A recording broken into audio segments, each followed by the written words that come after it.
Programa Alto Astral no 14. Entrevista.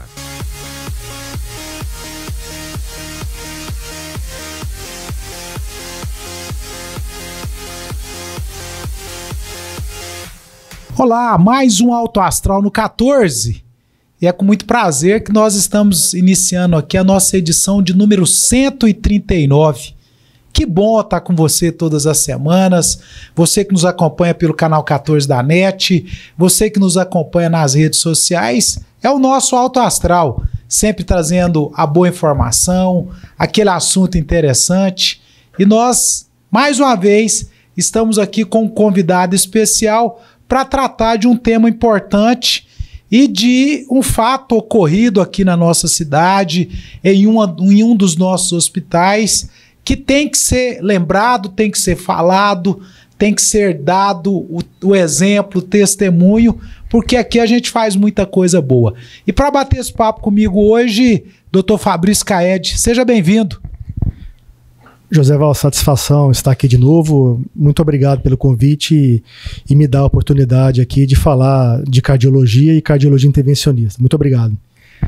Pois é, doutor Fabrício, o assinante do canal 14 da NET, o público que é mais leigo, ele acha que cardiologista todos são iguais. O cardiologista clínico que atende ele no consultório, ele entende que às vezes o cardiologista que faz a cirurgia cardíaca também é cardiologista, o cardiologista intervencionista, todos são cardiologistas, mas todos atuam em áreas diferentes. Eu queria que o senhor falasse um pouquinho agora para o assinante do canal 14 da NET, o que é a cardiologia intervencionista, como que vocês, médicos cardiologistas intervencionistas, atuam? Então, a cardiologia intervencionista, ela é uma especialidade da cardiologia, né? É mais fácil eu explicar o que o cardiologista intervencionista faz, ou o hemodinamicista.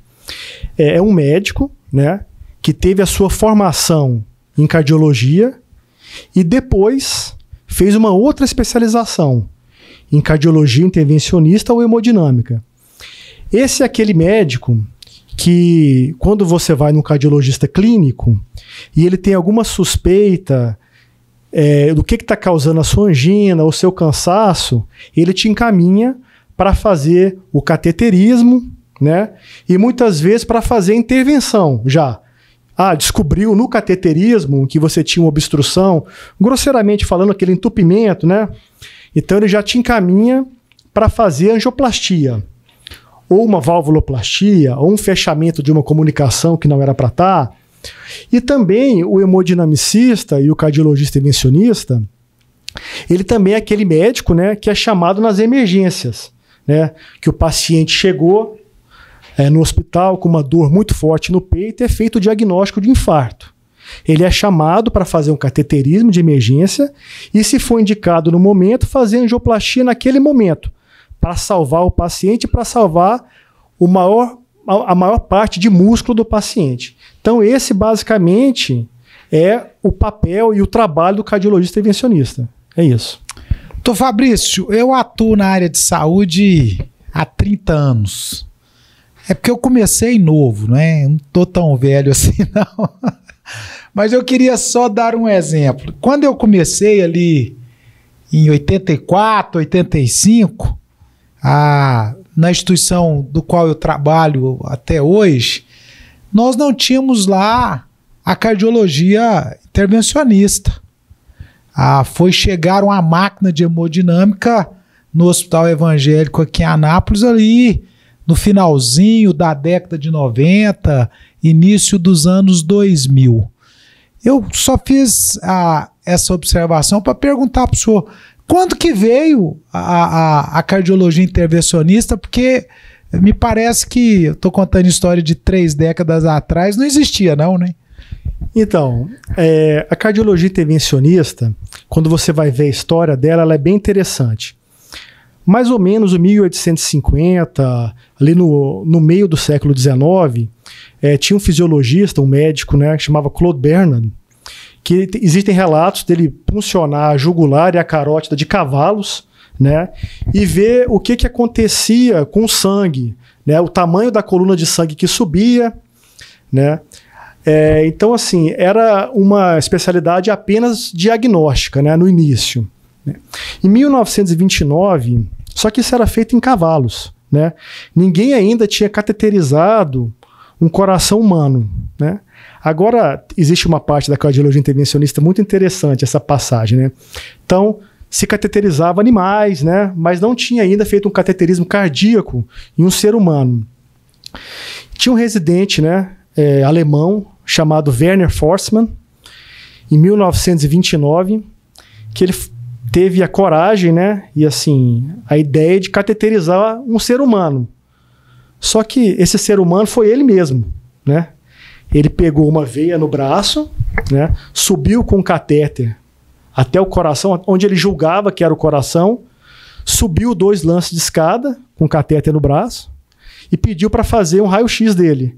Na hora que fez o raio-x, ele viu mesmo que o catéter estava no átrio direito. Então, o primeiro cateterismo em humano foi feito por um médico, que era um residente nele mesmo, né? Em 1977, né, Andreas Grützing, outro alemão, teve um insight, uma ideia brilhante de colocar um balãozinho na ponta do catéter. Porque antes, a especialidade seria apenas diagnóstica, né? Quando Andreas Grützing teve essa ideia brilhante de botar um balãozinho na ponta do catéter para fazer angioplastia, ali a cardiologia intervencionista abriu um mundo. Porque saiu da parte de diagnóstico para a parte de intervenção. Balão, estente, próteses, oclusores, e isso não para. A cada dia, novos procedimentos minimamente invasivos são inventados e é uma área da cardiologia que avança a passos largos. 1977. 1977, a primeira angioplastia com balão, né? Andreas Grützing. E no Brasil chegou mais ou menos quando aí a proposta? Olha, com estente na década de 80, 90, por aí. Sim. Isso. Aí depois vieram os estentes farmacológicos e há várias modificações da cardiologia, teve balão para valvuloplastias, oclusores e vários dispositivos. É isso. E aí, vida que segue, contei já um histórico aqui, o hospital no início dos anos 2000 adquiriu um equipamento aqui, agora cerca de 7, 8 anos atrás, um segundo equipamento de hemodinâmica também, e se realiza-se hoje em Anápolis muitos cateterismos, muitas angioplastias, ou seja, a cardiologia intervencionista está aqui e está aqui com tudo. E eu queria perguntar para o senhor, foi feito um procedimento inovador agora, recentemente, no Hospital Evangélico Goiano, me parece que o primeiro do interior de Goiás, o senhor pode confirmar isso aqui para nós, e isso foi noticiado, e nós convidamos o senhor aqui também por isso, não é?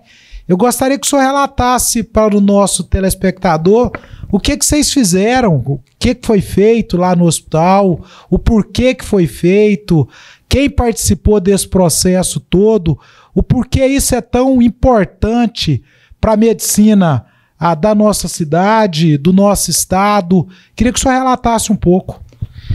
No dia 29 de maio, a gente teve a oportunidade de fazer um caso muito desafiador, né? Um procedimento com uma complexidade muito grande, que foi um sucesso do começo ao fim. O que é esse procedimento? Ele a gente chama de TAV, né? É um procedimento que hoje é o implante de uma válvula aórtica sem que você precise abrir o peito. Esse já é um procedimento que vem se fazendo há muito tempo, só que esse procedimento que foi realizado, ele tem uma cereja do bolo, ele tem um diferencial de complexidade, né? Esse paciente era um senhor de 70 anos, né?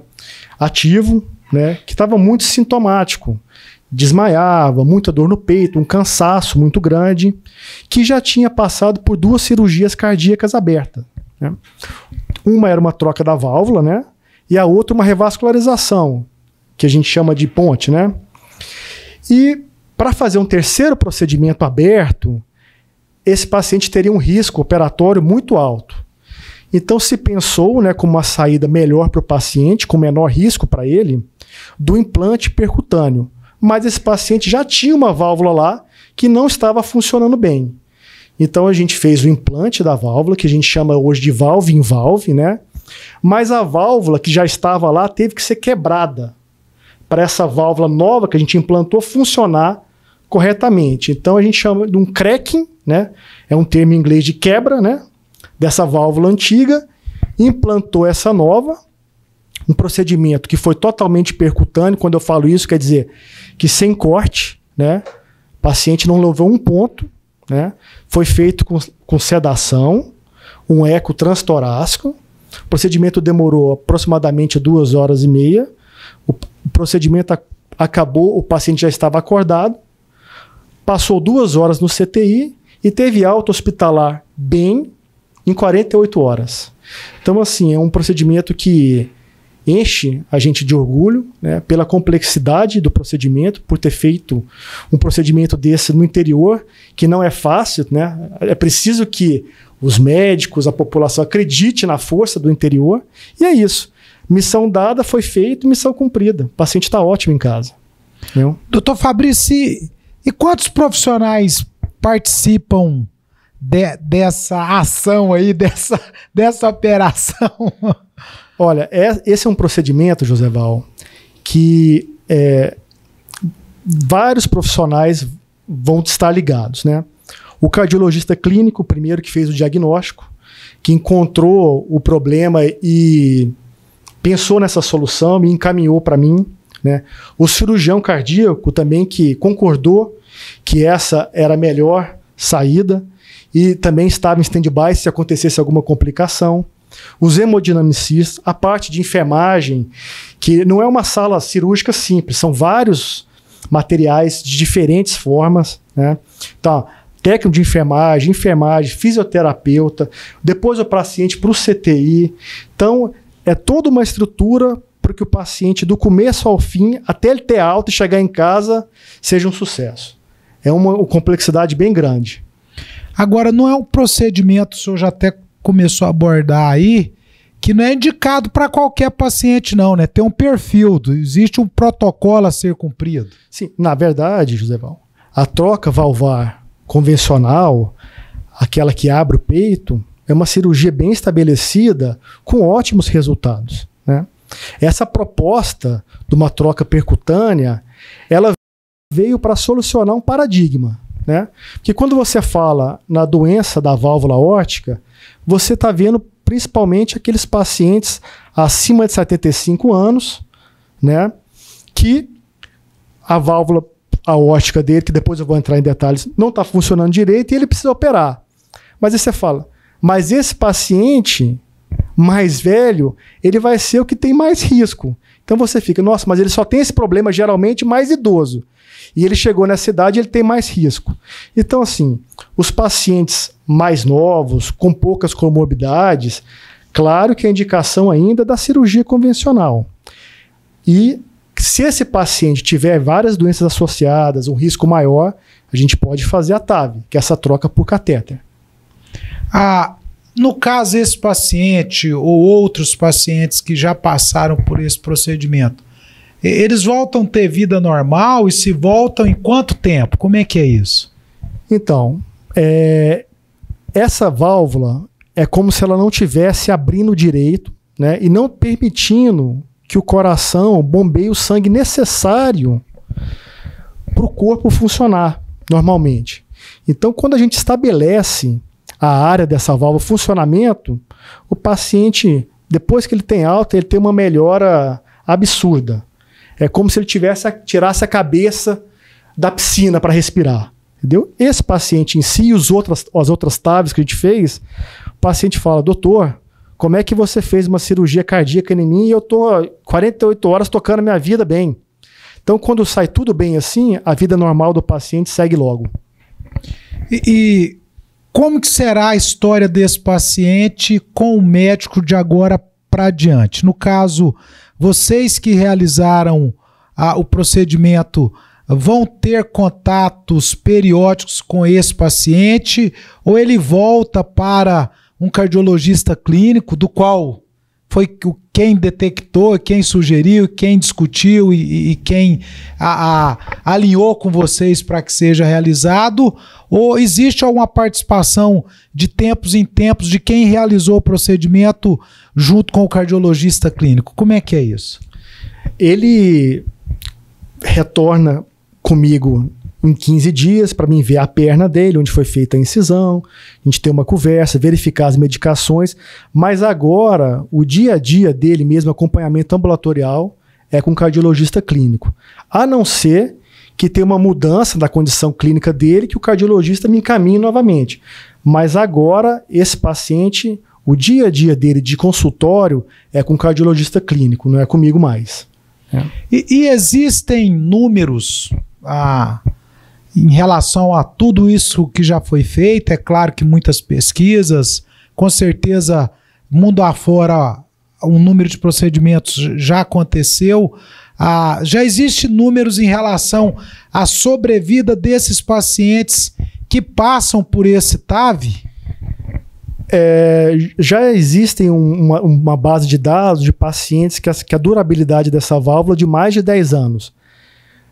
No início, esse procedimento era feito em pacientes de uma idade muito avançada, né? Os estudos novos, né, que vem se fazendo, primeiro, essa indicação, Joseval, era para pacientes de alto risco cirúrgico. Depois, com novos estudos, diminuíram para pacientes de moderado risco. Paciente de moderado risco tem uma idade mais baixa, não é tão idoso mais. Então, esse paciente já tem dados de pacientes que a durabilidade dessa válvula com mais de 10 anos. E outra coisa, se esse paciente, por acaso, viveu mais que 10 anos e está bem e a válvula para de funcionar também, você pode colocar uma outra dentro dessa. Entendeu? Então, assim, é um procedimento já bem estabelecido, que está diminuindo a indicação de idade dos pacientes, ainda continua, claro, para o paciente mais idoso, mas se esse paciente, no futuro, precisar de uma nova troca, pode-se fazer uma nova TAV dentro dessa, é possível. Então nós tivemos o primeiro realizado aqui na nossa cidade, numa instituição hospitalar da nossa cidade, e a minha pergunta para o senhor encabeçou esse processo aí. A nossa cidade tem estrutura hospitalar para isso? A nossa cidade tem profissionais que agregam junto com o senhor para isso?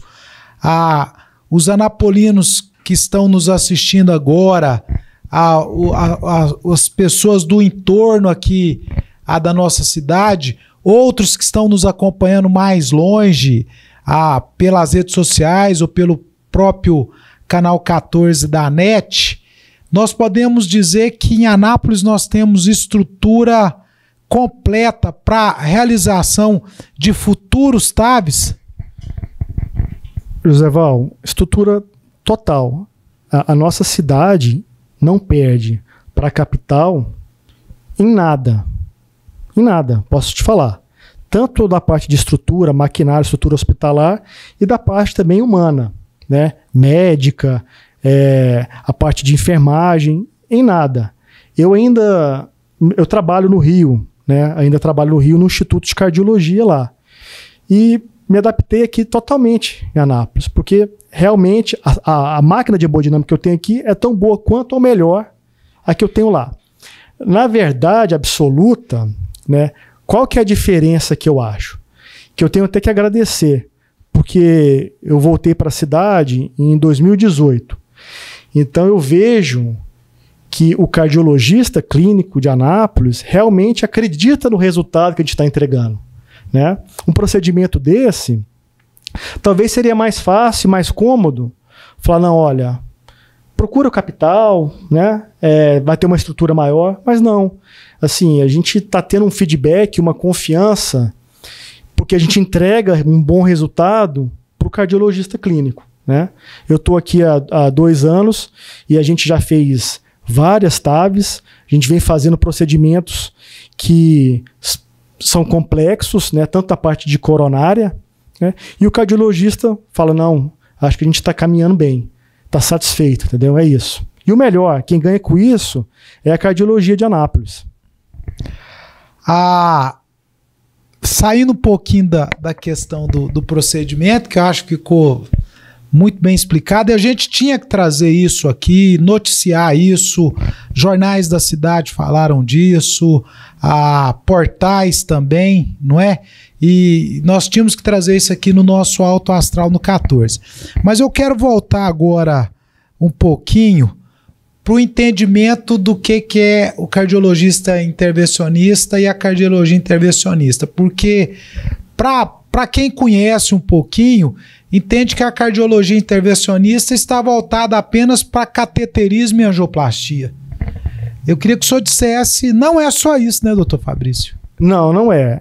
É claro que o grande volume da cardiologia intervencionista ainda é coronária e cateterismo. Isso é o grande volume. Mas existem outros procedimentos hoje, valvuloplastias, implante de válvula aórtica, fechamento de apêndice atrial, fechamento de comunicação interatrial. Então existem outros procedimentos, vários outros. Mas é claro que, como o que se mais faz é coronária, né, ficou marcado por isso. E o cateterismo é engraçado, Joseval, porque se eu falar para um paciente assim, o senhor precisa fazer uma angioplastia, que é mais complexo que um cateterismo. Ele vai falar assim, angioplastia? Ótimo, vou fazer. Aí eu falo assim, o senhor precisa fazer um cateterismo. Um cateterismo? Não, doutor. Então, assim, infelizmente a palavra cateterismo ficou com o estigma de um exame bem complexo, né? E não é assim. Hoje os catéteres são muito maleáveis, finos. Às vezes a gente acaba o exame, o paciente fica até na dúvida se realmente foi feito mesmo, porque achava, fica à noite sem dormir, verdade, né? Com medo, o vizinho falou que fez, é verdade, o outro falou que fez, é. Mas hoje é um procedimento muito seguro e totalmente diferente do passado. A gente que vive esse ambiente hospitalar, eu já cansei de ouvir as pessoas relatarem, nossa, se eu soubesse que era tão rápido, tão simples do jeito que foi. Claro que é um exame invasivo, sim, né? Sim. Que tem os riscos, sim, né? Mas se para você ver, né?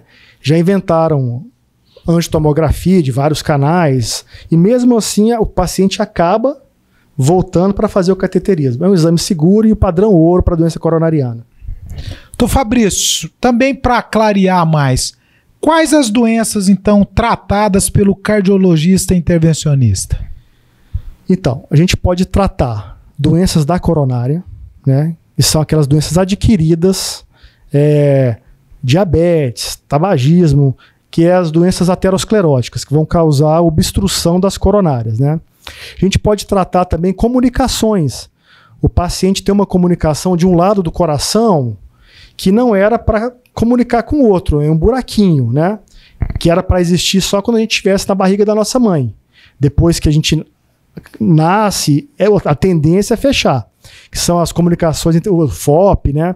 Então a gente pode tratar a coronária, a gente pode fechar a comunicação, a gente pode fazer valvuloplastia, a gente pode fazer diagnóstico não só cardíaco, porque o neuro ele faz diagnóstico também pelo catéter. O vascular também faz diagnóstico pelo catéter. Então não é uma área só do cardiologista, né? Essa parte minimamente invasiva pega outras áreas, tanto a neurologia quanto a cirurgia vascular. É isso. E o que há de novidade hoje para as doenças da coronária? O que tem de novo hoje no mercado, vamos dizer assim? O diagnóstico antes de uma obstrução coronariana era muito simples e é muito útil ainda, né? Você coloca um catéter em uma coronária, né? Você vai com o catéter ou pelo braço ou pela perna, né? Chegando lá no coração, você vai injetar o contraste.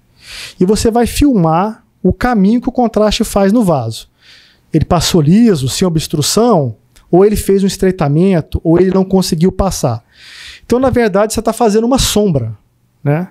Isso é bom? Em muitos casos ainda é. Mas a cardiologia intervencionista viu que precisava de mais um pouco. Então, muitas vezes, eles querem que eu enxergue dentro do vaso para ver se aquela placa é de gordura, ou é cálcio, ou se aquela área do vaso é satisfatória, ou se aquela placa mesmo é realmente isquêmica. Por exemplo, se eu te falar, Joséval, eu acho que essa obstrução aqui é de 90%. Os extremos, quase ninguém vai errar. Não, está muito ocluído. Ou não tem doença. Né? Agora, aquele meio termo ali, aquela sombra, aquela zona cinzenta, pode ser que eu tenha uma obstrução e ela não está te causando isquemia. Entendeu? E esse reflexo que a gente chama de óculo motor, você pode ver e falar assim, não, isso aqui eu acho que é uma obstrução de 50. Eu, por uma característica própria minha, posso falar, não, eu acho que está mais próximo de 70. Outra pessoa, 40. Então, existem mecanismos hoje que você vai com uma microguia dentro da coronária e vai medir a pressão depois e antes da obstrução e ver se aquilo realmente está te causando algum problema. Se compensa eu colocar uma prótese ou não. Então, essa parte de cardiologia não é só mais cateterismo hoje. Essa parte de coronária. Existem ultrassom intracoronariano, FFR, tem vários mecanismos para o paciente. O senhor falou aí do cateterismo ou no braço ou na perna. Eu vou falar do jeito que o ouvinte autoastral entende. Qual que é a diferença?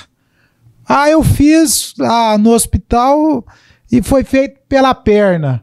O outro já diz, não, mas eu fiz pelo braço. Será porque eu sou mais bonito do que o outro? Eu sou moreno, o outro é mais clarinho? Como é que é isso? Não, na verdade, né, a técnica evoluiu muito. Ou é por opção do médico? Como é que é? Pode ser também por opção do médico. Claro que a opção do médico pesa, né? Mas os estudos, né, mostram, né, principalmente naquele evento agudo, né, de infarto, que o paciente vai ter o melhor benefício fazendo pelo braço. Entendeu? A chance de complicações é menor pelo braço, principalmente no infarto. No paciente eletivo, essa diferença, principalmente de mortalidade de complicações, cai um pouco. Mas para o paciente em si, né, é muito mais confortável o paciente ter uma alta muito mais rápida pelo braço. Tanto é que a maioria dos pacientes hoje já deitam na mesa e falam, doutor, vai conseguir fazer pelo braço? Eu falo, olha, tem grande chance. A minha equipe aqui em Anápolis, eu e o doutor Vinícius, a gente faz aproximadamente mais que 95% dos pacientes pelo braço. E principalmente se for um infarto, né, que a gente vê que os trabalhos mostram desfecho melhor pelo braço, a nossa opção é pelo braço, pela radial. Eu disse para um amigo que eu iria estar batendo esse papo com o senhor aqui e ele me perguntou e pediu para mim fazer essa pergunta para o senhor. Estenose aórtica, o que é isso? Estenose aórtica é uma doença, é até bom porque a gente falou da TAV, né? Estenose aórtica é a doença que... Deixa eu te explicar. A gente tem 3 principais causas dessa doença no Brasil. Eu vou falar primeiro da válvula aórtica. A válvula aórtica é como se ela fosse uma porta. Mas essa porta tem 3 partes. E essa porta ela tem que se abrir para o sangue passar do coração para o resto do corpo. E quando o coração está relaxando para receber o sangue de novo, ela tem que estar fechada para não voltar o sangue. Então é o seguinte, ela se abre no momento certo e tem que se fechar no momento certo. A estenose aórtica, ela pode ter 3 causas, né? No Brasil, que ainda existe muito febre reumática, né? Que acontece uma degeneração da válvula pela febre reumática, na febre reumática, né? Um comprometimento da válvula. Pode ser congênita naqueles pacientes que, em vez de nascer com 3 partes da válvula, nasce apenas com 2, que é a válvula bicúspide. E a grande parte, né, do problema da válvula aórtica, da estenose da válvula aórtica, é no idoso. O que é isso? A válvula aórtica, que é essa porta que eu falei, que ela se abre para o sangue sair do coração para o resto do corpo, ela não está conseguindo se abrir da maneira correta. Então ela está com a área dela, com o orifício dela reduzido. Então o coração tem que fazer uma força muito grande para jogar o sangue para o corpo, né? E muitas vezes esse sangue que passa não é suficiente. Então o paciente, quando ele caminha mais rápido, ele faz um esforço maior, ele pode ter uma síncope, cair, ou tem dor no peito, em alguns casos até uma morte súbita. Então a estenose aórtica, né, que tem uma probabilidade de 5% dos idosos acima de 75 anos vão cursar com uma estenose aórtica, é uma diminuição, né, da área dessa válvula, do funcionamento da válvula abrir e fechar. É isso. E como que trata? Então, é uma doença que não se pode tratar quando ela está grave apenas com remédio. Hoje, remédio no paciente que tem uma estenose aórtica grave não tem um bom resultado. Então, nós temos a cirurgia convencional, muito bem estabelecida, com ótimos resultados, que é aquela que abre o peito, e temos essa nova opção de troca por catéter. Um catéter que vai navegar por alguma artéria, muitas das vezes pela femoral. A válvula vem montada dentro do catéter e quando ela chega na posição, você libera e ela se monta em cima da outra. Uma tecnologia assim absurda, né? Com resultados ótimos, com internações mais curtas e menores complicações do paciente no paciente mais idoso. É isso.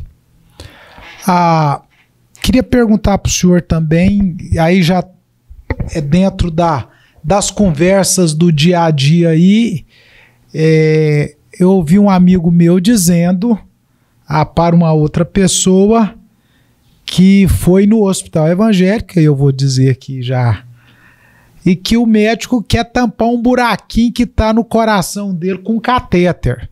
Como ele sabe que eu trabalho no hospital, ele pergunta: Joséval, como é que é esse negócio de tampar buraquinho no coração com catéter? Então esse tipo de entrevista aqui a gente traz muito esse dia a dia da gente, não é? A gente está trabalhando no rádio também, chega muita pergunta neste estilo no rádio. Como é que o senhor até já citou aí agora há pouco, o que é esse buraquinho que tem no coração e como é que é isso, doutor? Como que resolve isso com catéter? O coração, se a gente for simplificar, é como se ele fosse uma casa com 4 quartos. Só que tem os quartos da direita, que são 2 quartos, e os quartos da esquerda, 2 quartos. Entre esses quartos existe um muro, que é o septo. Então, a parte direita do coração deve comunicar só com a direita.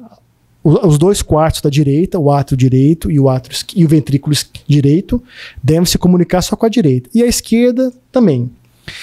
Eu estou falando um muro para simplificar, é o septo, né? Certo. Muitas vezes existe um orifício, né? E essa comunicação que não era para estar ali pode trazer alguns problemas para o paciente. Por exemplo, um AVC, ou um aumento da pressão pulmonar, que vai culminar num cansaço maior do paciente, uma sobrecarga de cavidade direita. Então a gente, pelo catéter, consegue fechar essa comunicação, que é chamado de forame oval patente ou um CIA, uma comunicação interatrial. A gente consegue, com o oclusor, pela virilha, ir lá e fechar esse buraquinho. Alguns pacientes nem sabiam que tinham isso.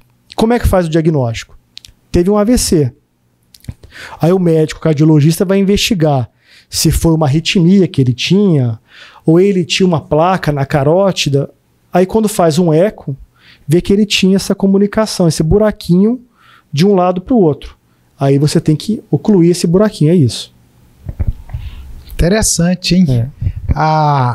Doutor Fabrício, nosso papo aqui está muito interessante. A gente quis mostrar essa questão desse procedimento que foi realizado aqui, a importância. Mas a minha pergunta para o senhor agora é o seguinte: como é que está a nossa cidade de Anápolis? Anápolis, que é uma cidade polo, que muitas pessoas que estão nos assistindo, que são de outros municípios, buscam Anápolis para tratarem aí dos seus problemas de saúde, isso já há muitos anos. O senhor é filho de médico aqui da nossa cidade também, o senhor deve ter crescido ouvindo isso, o pai do senhor atendendo pessoas aqui também na especialidade dele.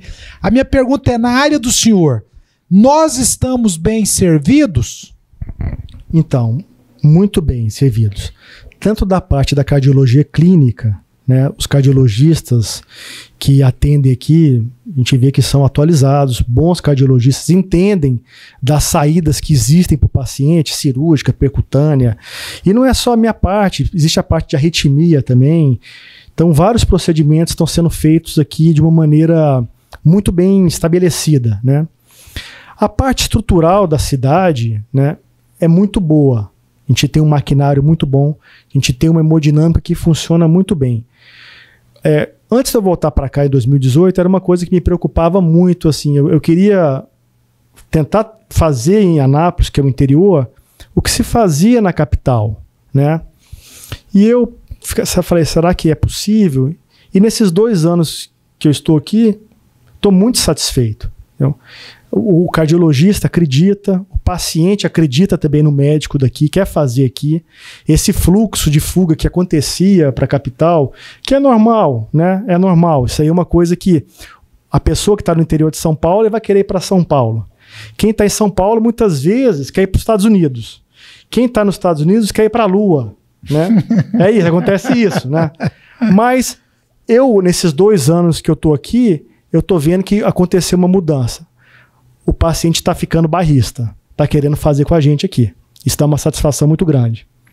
Isso é bom para todos nós que atuamos na área e que trabalhamos para fortalecer essa área no nosso dia a dia. A gente vê que o nosso trabalho não está sendo em vão, não. Ainda bem, isso é muito importante para vocês médicos, para nós outros profissionais da área de saúde também, de ver que a coisa está dando respostas. Nós estamos aí em meio a uma pandemia e durante essa pandemia nós não deixamos de gravar nenhum programa, estamos mantendo a distância aqui, era para o Guilherme Verano estar aqui, a gente tem revezado, né, tomando os cuidados, mas nós estamos numa pandemia e também tentamos, doutor Fabrício, durante esse tempo todo diferente que nós estamos vivendo, de trazer assuntos para fugirmos um pouco do assunto pandemia, que é o momento nosso, mas eu não poderia de estar fazendo essa abordagem agora com o senhor. Numa conversa que nós tivemos agora recentemente, a gente falando da questão do aumento de infartos e de mortes. O senhor até me relatou em Nova York, num percentual altíssimo, o senhor me relata aí uma questão de um aumento em 800% nessa área, mas o que é a abordagem que a gente quer fazer? E o senhor, como médico, eu gostaria muito que o senhor colocasse isso. A grande preocupação nossa, dos profissionais que atuam na área de saúde, é o medo das pessoas de irem para os hospitais pela questão da Covid-19 e às vezes estarem morrendo em casa. E nessa área da cardiologia parece que é pior um pouquinho, né? Joséval, a gente está vivendo um momento muito delicado com uma doença nova, né? Que está trazendo muitas vítimas, né? E a gente vê que é um problema de saúde, algumas pessoas também um problema socioeconômico, né? Querendo ou não, se desligou a economia aí por 3 meses, né? Mas claro que as vidas são mais importantes, né? Sem dúvida. Mas a gente tem que ponderar algumas coisas, principalmente no paciente que é cardiopata, né? O paciente que tem uma doença do coração sabida ou que não sabe, vai ter aquele evento. Nesse período que a gente ficou recluso, sumiu um pouco esse paciente da emergência, esse paciente de infarto. E criou uma interrogação. As pessoas estão infartando menos? O que aconteceu? Né? Mas depois foram descobrir. Saiu uma matéria no New York Times, no aumento de 800 vezes o número de mortes por infarto em casa. Não é que se infartou mais. Não. Se infarta muito, sempre. Só para te dar um dado. Só nos Estados Unidos, aproximadamente 600 mil pessoas morrem ano só de doença cardiovascular. É o que mais mata. Mas não é só agora, em 2020, não. Vem morrendo todos os anos 600 e próximo de 600 mil pessoas ano de doença cardiovascular. Isso é ano a ano. É um número muito grande. Então, criou-se um pânico do paciente procurar um hospital. E, às vezes, ele não tem uma segunda chance, infelizmente. Então, aquele paciente que está tendo um sintoma cardíaco, ou que ele é um coronariopata, ele já tem uma doença, já que ele já sabe, e ele tem uma mudança desse quadro, ele está vendo uma piora, ele não pode perder tempo, né? Porque, infelizmente, muitas das vezes ele não vai ter uma chance. Então a gente tem uma pandemia, a gente está sabendo disso, mas as doenças do coração continuam aí, matando e deixando sequelas como sempre, né? Me perguntam também, Joséval, eu vejo que morreram tantos pacientes, mas eles já tinham doença estabelecida do coração. É claro que esse paciente que já tem uma insuficiência cardíaca ou tem uma doença isquêmica do coração, se ele precisar passar por um processo de estresse fisiológico, uma infecção, um processo igual o Covid traz, né, ele vai ter maior chance de complicar. Entendeu? Então é claro que doenças cardíacas associadas a essas outras, esse paciente tem uma mortalidade maior. Até comentei com o senhor, achei muito interessante um vídeo da Sociedade Brasileira de Cardiologia que mostra um filho conversando com o pai, assistindo televisão, e o pai relata ao filho que está sentindo uma dorzinha no peito, mas que ele está com medo de ir no hospital pela questão da Covid, e o filho faz esse convencimento, leva o pai no hospital, e realmente ao chegar no consultório médico lá, ele está infartando, não é? Então, a gente, só para ilustrar o nosso bate-papo aqui, inclusive a gente vai colocar esses vídeos nas nossas redes sociais aí do Alto Astral, junto com a entrevista do Dr. Fabrício, para a gente estar divulgando isso também. É a sociedade brasileira preocupada com isso que o senhor coloca aqui. Então, é muito interessante você estar atento a isso. Estamos numa pandemia, é uma coisa nova, temos realmente óbitos, mas também não podemos morrer de outras coisas por não buscarmos a assistência. Não é isso? O infarto, eu falo isso muito, o infarto não espera, entendeu? Se você estiver tendo um sintoma que sugere um infarto, uma dor no peito intensa, ou um cansaço desproporcional de uma hora para outra, não espere não, procure uma emergência, entendeu?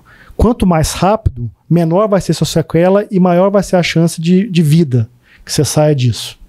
E os hospitais, doutor Fabrício, estão todos tomando todas as medidas possíveis para proteger o paciente que nos procura, para proteger o profissional médico que realiza os procedimentos. Está lá o doutor Fabrício, a equipe dele, as outras equipes nossas, fazendo os procedimentos, em especial os procedimentos de urgência, e voltou-se os procedimentos eletivos. Então, todas as instituições tomando os cuidados para dar segurança para você, paciente, para o profissional médico, para toda a equipe multiprofissional envolvida nisso. Os pacientes que estão nos hospitais com suspeitos ou confirmados aí do novo coronavírus estão ficando isolados justamente para não ter esse problema da contaminação. Então, para tranquilizar um pouco você que está nos assistindo, saber que nós todos estamos muito preocupados com isso e estamos tomando todos os cuidados. Aqui, agora eu gostaria de agradecer mais uma vez a presença do senhor, parabenizar o senhor e a equipe que realizou esse procedimento nesse paciente, e dizer que nós, do Canal 14 da NET, nós do Projeto Alto Astral, precisamos contar sempre com a presença de vocês, com esse bate-papo que a gente tem feito muito aqui com os profissionais de saúde e outros profissionais, porque o nosso propósito é levar essa informação de qualidade, essa informação verdadeira, essa informação esclarecedora para o nosso assinante e para aqueles que nos acompanham nas redes sociais. Então, mais uma vez, muito obrigado. Joséval, eu que te agradeço, né? Eu queria deixar também um agradecimento aqui ao meu colega que trabalha todo dia do meu lado, Dr. Vinícius Barbosa, que uma equipe de hemodinâmica não é só uma pessoa sozinho, né? Todas as decisões, todas as condutas a gente sempre discute, né? Queria deixar um agradecimento também especial para o cardiologista clínico de Anápolis, que está acreditando no trabalho que vem sendo feito e está vestindo a camisa da hemodinâmica de Anápolis, encaminhando os pacientes, e dizer para a população de Anápolis que eu estou à disposição, o que eu puder ajudar, o que eu puder fazer para o paciente cardiopata, estou à disposição. E o doutor Fabrício falou em equipe, e nós, para estarmos aqui também, temos toda uma equipe por trás disso, a equipe técnica aqui do Canal 14 da NET, a equipe daqueles que nos apoiam, e eu gostaria de agradecer o Hospital Evangélico, e em nome do Hospital Evangélico, agradecer todos os nossos outros apoiadores.